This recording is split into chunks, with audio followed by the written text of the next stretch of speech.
All right, good afternoon. Thanks for joining today. We're going to be talking about managing third-party cyber risk. Three topics that we're going to cover: establishing realistic, actionable practices, assessing and mitigating risk from vendors and partners, as well as contractual best practices and due diligence processes. So the act of establishing realistic, actionable practices is something that, probably in and of itself seems very simple, common sense, intuitive thing to do. However, in my experience in looking at different vendor best practices and forms and processes and things that they've sent over, stuff from clients, stuff from insurance providers, I found that it's actually been overcomplicated quite a bit. So these bullets kind of indicate how I feel you should take a first stab at it. And obviously, it's an iterative process. And as you go through it, if there are things that need to be tweaked, added, removed, whatever the case may be, feel free to do so. But this should at least give you the basis to get started and have something that you can use on a recurrent basis. First and foremost would be creating a checklist that you build upon over time. So you're going to have a checklist of items that you need to obtain from people, questions you need answered, stakeholders that have to be involved, timelines, things of that nature. Build that out first so that you can just get yourself kind of an outline view. You can pass that around your organization, see if it's kind of checking the boxes for general counsel, for finance, for security, for whoever it may be involved that you've identified as a stakeholder. Over time, as I said, you're going to build on this. You're going to add things as different requirements come up as you go and work in different spaces. New um, federal regulations and mandates come out, things like that. But at the heart of it, you should be able to come up with probably 90% of it right out of the gate that's likely not going to change much. And then that 10% is what will change over time. One recommendation I would really make is establish the items that are most important to your auditors, insurance providers, clients, etc. As you're going through this process, especially if you know you're not going to create your checklist, let's say for 6 months, start gathering different insurance forms you've received, any email correspondence from clients related to a security compliance or security posture. Look at the things that are being asked of you. You're going to see a common theme or thread there. You're probably going to have a dozen to 2 dozen questions that almost everybody is asking. That should give you kind of like your basis for your checklist. If the majority of people you interact with on a day-to-day basis are asking for the majority of the same items, then you should probably ask for the same. Build out a repeatable process that works for vendors and partners of all sizes. One of the things that I see is that when we go through this process, we create something that works for us, or at least in our mind, it works for us. And then we apply that to everyone and we try to put that square peg in the round hole. You're going to be dealing with potentially vendors and partners of all sizes. It could be a small startup all the way to a massive market leading um, enterprise. And what you send to each of them could be different. What you ask and expect of them could be different. I can't tell you the number of times that I've personally seen or received due diligence questionnaires that are in the hundreds of questions. And it begs the question, why? Why so many questions? Why are you sending this to everybody the same? Are you doing it because you absolutely need it? You think it would be good to have? You heard in a webinar someone told you you should, but it doesn't really fit the needs of everybody that you're working with. And then, probably most importantly, no matter what you come up with, how you document it, what process you have, design it so it's simple to follow. It gets the greatest return on your investment, and you're not creating barriers to working with you as an organization, a department, a team, a person, whatever the case may be. When you send out that questionnaire or you send out that link to log into a questionnaire and it's 500 questions long, immediately that's going to be a problem. So think about those things in advance, that while it seems like the right thing to do, something that's simple and easy to follow and repeatable is really going to get you the furthest.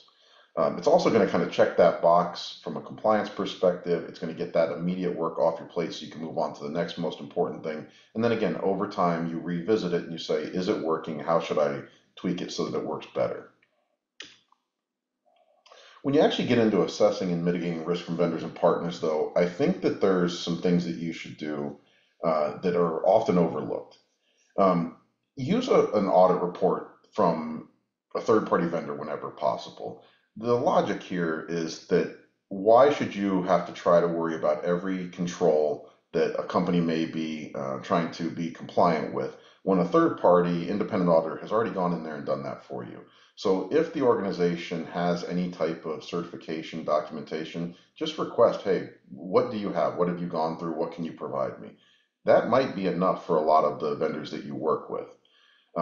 In some cases, it won't be. You're still going to have due diligence questionnaires and things of that nature, but at least just that little simple report and that request for the report is easy for the other side to acknowledge and get back to you. And then focus on relevant details. This one I think is probably the most overlooked of all of them. When you start dealing with dozens and hundreds of questions, what's really relevant at that point?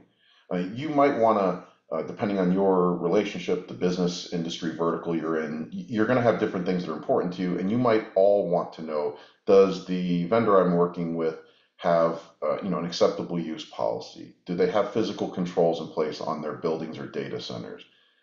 What do the access controls look like for software? Those are common and those would be expected across the board. But if you're getting down into niche details that may or may not be applicable, you're really adding a lot of overhead to a process that doesn't need to be there. Also think about the business that you're in and your vendor is in. Let's say that you're in an on-prem space, no cloud presence whatsoever, and you're over here with tons of questions evaluating their cloud presence and their cloud security. While it's important that the vendor be secure, if you're not using that aspect of the security, of their security posture and their controls, why bother them with those questions? Why even get concerned with them? You're going to collect responses and then you're just going to file them away somewhere, and it's not actually providing any real relevant detail or value. If you focus on what's relevant and then you look at those answers, you can always go back a second time and say, could you give me more information on X, Y, and Z? That's going to be a lot more relevant and beneficial to you as the org. The other thing is evaluate both security and operational risk. And in my opinion, they should be separate, but depending on the size and process and manner that you do your questionnaire and your due diligence, maybe you can combine them into the same document and still keep it short and simple. But regardless of how you deliver it, you should focus on each of those as a separate area. For example, how you secure something is not going to be the same from a due diligence perspective and a risk perspective is, what if I go down?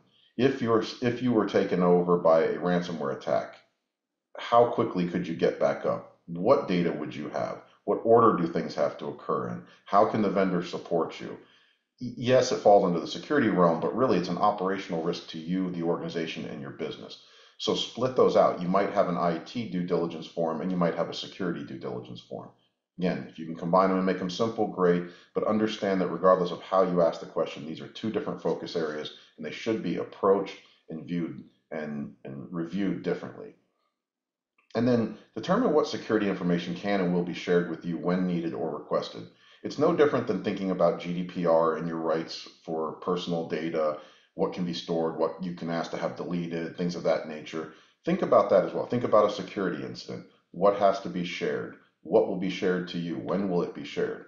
One of the common things that you'll see in the federal space, the defense space, is that you may be working on a contract and the organization or agency that issued that contract gave you specific reporting requirements. What website to log in, what form to fill out, how long you have to fill it out. That doesn't transfer over to the vendor that you're working with. The vendors, your partners, your MSPs, MSSPs, we have no idea what your contractual obligations are with that agency. And if you're using, if you're a contractor who has multiple contracts across multiple agencies, you could have a whole host of different reporting requirements. So in my opinion, one of the things that you should be doing is looking at your own internal requirements and processes and saying, okay, could I standardize and say if everyone provided me this certain specific security information on this timeline in this format, I can then take it, parse it, and it will satisfy all of the contracts that I'm working on. If so, then work with those vendors and partners to say, is this doable? You might be asking for a 1 hour response time, for example, when the vendor has a 24-hour response time or has no SLA for response times. It's not that it can't be worked out, but there shouldn't be an assumption that just because you have that they are, one, aware of it, and then two, willing to play ball on the same parameters. So go ahead, write these things down, talk about these things internally, share them with your vendors and see where you can go from there. And again, it's probably going to be a compromise process. You're going to start and tweak things back and forth as you need it. And just as I said on the previous slide, consider organizations of different size and have more than one potential process and timeline depending on who you're talking to. Whenever possible, obtain access to vendor roadmaps. That doesn't necessarily mean you need access to a website or to a meeting or things of that nature, but just sit down with vendors and talk about things that are on their roadmap, timelines, what's potentially coming out. Probably more important, speak to them about things that are on your roadmap and timeline to ensure that one, they're going to help you become compliant, they're in compliance if needed. There's not going to be a problem where a tool or a service is not going to be compatible. Give both sides kind of that as much advance notice and heads up as possible so that things don't become risks. You know, when you fill out a risk register and you're filling out risks and issues, it's common to have a ton of risks. We have a lot of business and security risks as we look at the entire organization. What we want to try to prevent first and foremost is things becoming an issue. So the bigger the runway that you can give, the more thorough you can be with roadmaps and communication, the more you can avoid having to go into that issues list. Third, let's talk a little bit about contractual best practices due diligence. Now, there's a lot of, you can Google, you can search the internet for a lot of different advice. You can watch a lot of webinars. Try to keep this a little bit higher level and simpler here. First and foremost, everyone's, I think, going to be in agreement. Have a legal representative review all your contracts for liability, rights, access, etc. You really shouldn't assume that either side is going to do something just because you feel like that's the best practice or that's what's moral and ethical to do. It's really going to come down to that contractual obligation. If you're well versed and you've seen and read and interfaced with general counsel enough, and you feel like you can manage the contract and it's simple enough, then by all means, if that's the way to save money, do so. But I highly recommend spending that little bit of extra money to have a legal representative review those contracts. Create a simple standardized set of due diligence questions. This is what I spoke about at the beginning. Sending someone 300, 500, 1,000 questions is not reasonable. And in most cases, when you get something of that size, you're going to incur a lot of cost because the other side of that partnership is not going to answer all of those for free, especially if you're asking for policies, documentation, evidence, etc. So keep it simple. Why not start with 20 or 25 questions that hit all of the major high points? Keep it also simple, like yes, no, not applicable, and a comment box in case the question doesn't make a lot of sense or it's a partial answer or I feel like we're doing some of this but not all of this. It makes it easy for the other side to answer. Once you get the answers back, if you have 10 out of the 25 that are no's, not applicable, or have a comment or a question, then go back and just worry about those 10. But at least you got the other ones knocked out right away, quick, fast, simple, easy. The other thing I recommend with the questionnaires is a lot of folks will ask for what tool is providing a particular compliance for a control, a security protocol, etc. I don't think that that's necessarily a bad thing, but one thing I've noticed a lot is that the questionnaires will come over with drop-down menus, and the drop-down menu will have some number of vendors or products in there, but it won't have all of them. Sometimes it'll say other, sometimes it'll give you a place to type. But in general, I would say if you're going to ask for that stuff, don't lock into things like drop-down lists. Just either don't ask for the vendor or just have a text box, and if yes, then answer who, and they can just write the name of that vendor down.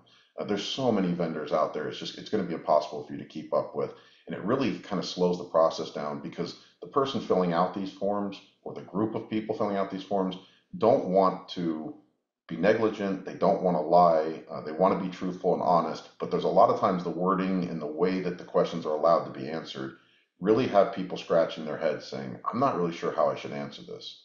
And in most cases, they end up answering yes because for the majority of the question, yes is the answer. Yes also means that people don't come back and bother you.